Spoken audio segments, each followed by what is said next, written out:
So today we're going to go over the tragedy that happened in Minnesota, don't you know, where two lawmakers were assassinated in their house by a right-wing lunatic. You will hear from the right that it was just a crazed liberal because they love to fucking lie. But we're going to go ahead and go over a clip and go over some actual evidence that was founded and talk about his past and all that stuff. So let's just get into this video real quick. We're here today because an unspeakable tragedy has unfolded in Minnesota.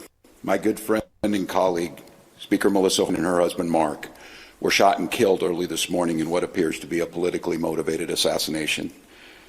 Our state lost a great leader, and I lost a dearest of friends. Speaker Hortman was someone who served the people of Minnesota with grace, compassion, humor, and a sense of service. She was a formidable public servant, a fixture and a giant in Minnesota. She woke up every day determined to make this state a better place. She is irreplaceable, and we've been missed by so many. Minnesota's thoughts and prayers are with her family, her loved ones, her children, and her parents. Basically, what we have so far is the shooter was Vance Luther Boltier, or whatever, however you pronounce the name. It doesn't really matter that much. He was in his 50s, like an evangelical Christian preacher that toured the country and spoke truth to power.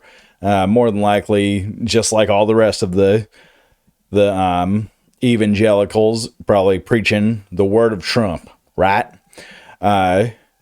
We know there's interviews of his best friend / roommate, I believe they lived together, that he said that this guy was a staunch Trump supporter. And they both really liked Trump. He even made like a remark about like Jim Brandon or something like that about Joe Biden while he was speaking to the news. This guy had a manifesto, if you will, a list of names. It had like 50 or 60 different names on it. And that list included Democratic lawmakers, abortion advocates, as well as the GOAT himself, Tim Walz. Now, there wasn't one Republican name on there. So you could just...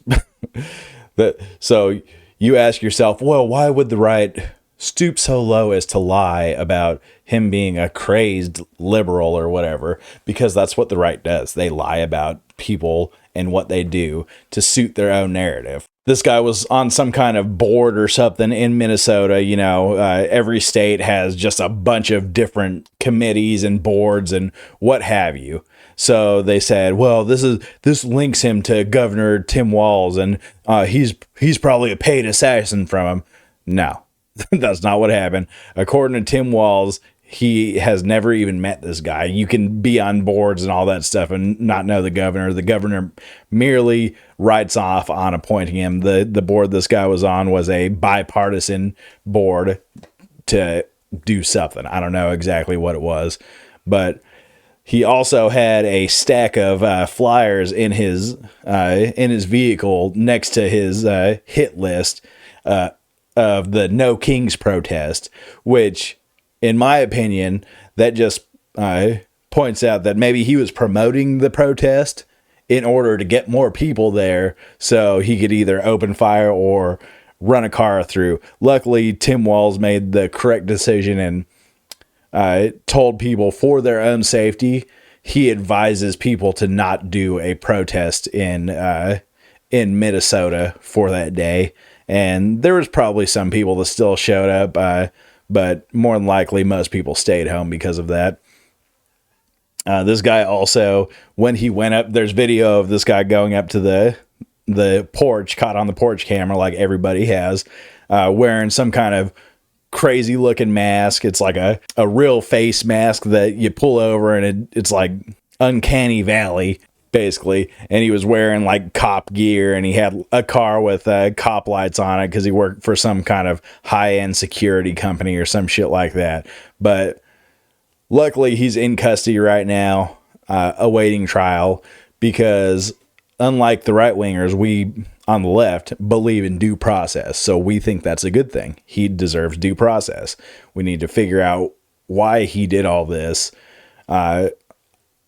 Obviously, I and everybody else believe that it's politically charged because we live in a very polarized society right now that Trump has orchestrated himself. So I wouldn't be surprised if more stuff like this happens. But luckily for the person that did this assassination, Trump's in office. So there's a good chance he'll get pardoned if he can. You know, I know this is probably falls under a state crime. But, you know, Trump, that's never stopped Trump before. You know, he did just federalize the California National Guard to subvert the governor there. So, you know, Trump does what he wants. So maybe this guy will get a pardon. Shit, he might even get a cabinet position out of this whole deal. But anyways, let me know in the comments down below what you think about this whole situation. I personally think it's crazy. We have reached the point of political violence that leads up to a dictatorship. I know it sounds like hyperbole and I'm just blowing the whole thing up, but it's the way that feels in this country right now. So anyways, like the video if you like the video. A subscribe would really help the channel grow, and I'll see you on the next one. Later.